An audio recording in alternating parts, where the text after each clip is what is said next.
This morning, President Trump escalating his fight with Congresswoman Marjorie Taylor Greene as she pushes for the release of the Jeffrey Epstein files. The Georgia Republican, who is once one of Trump's most loyal allies, now says the president's attacks are putting her life in danger, posting in part, "A hotbed of threats against me are being fueled and egged on by the most powerful man in the world. His aggression against me is completely shocking to everyone." In a string of posts on social media over the weekend, the president writing, "I'm withdrawing my support and endorsement of Greene," claiming she betrayed the entire Republican Party, calling her a ranting lunatic and a traitor. Greene in part responding, "He's coming after me hard to make an example to scare all the other Republicans before next week's vote to release the Epstein files." She's one of 4 Republicans who joined Democrats to sign a petition that forces the House to vote to demand the release of the full files on the convicted sex offender. It seems like very rich and powerful men are being protected. This weekend's public blowup comes after months of tension.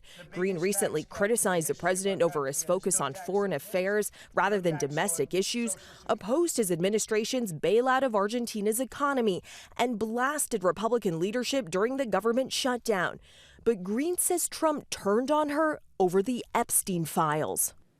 So the president dismisses all of this as a hoax, yet he's now demanding his attorney general investigate ties between prominent Democrats and Epstein. All of that just days after Congress released thousands of pages of documents on Epstein, many of which mention Donald Trump by name. Now, that vote in the House to demand the full release of the files is expected this week. But even if that passes, it's unclear where it goes in the Senate, and GO President Trump is very unlikely to sign on. Okay, Selena, and there is more to talk about this. Thank you so much. Let's go ahead and bring in Chief Washington Correspondent Jonathan Karl, who's going to be hosting This Week later this morning on ABC. So, John, what should we be looking for this week with the House vote on releasing those Epstein files? Hey, good morning, Gio. The first thing you look for is how many Republicans actually vote in favor of this.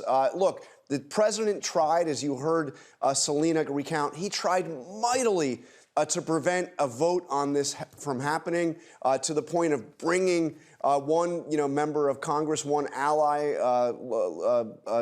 Congressman Boebert, to the Situation Room to meet with the Attorney General and the FBI Director. He tried mightily to keep this from happening. The vote, it now looks like, will be happening.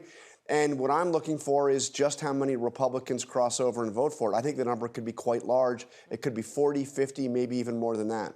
Absolutely. Okay, let's switch gears here, because it was just last week that the government shutdown ended, but so much has happened, it seems like we've forgotten about it. What's next in terms of the fallout here from the shutdown? Well, I mean, now the big question is political fallout.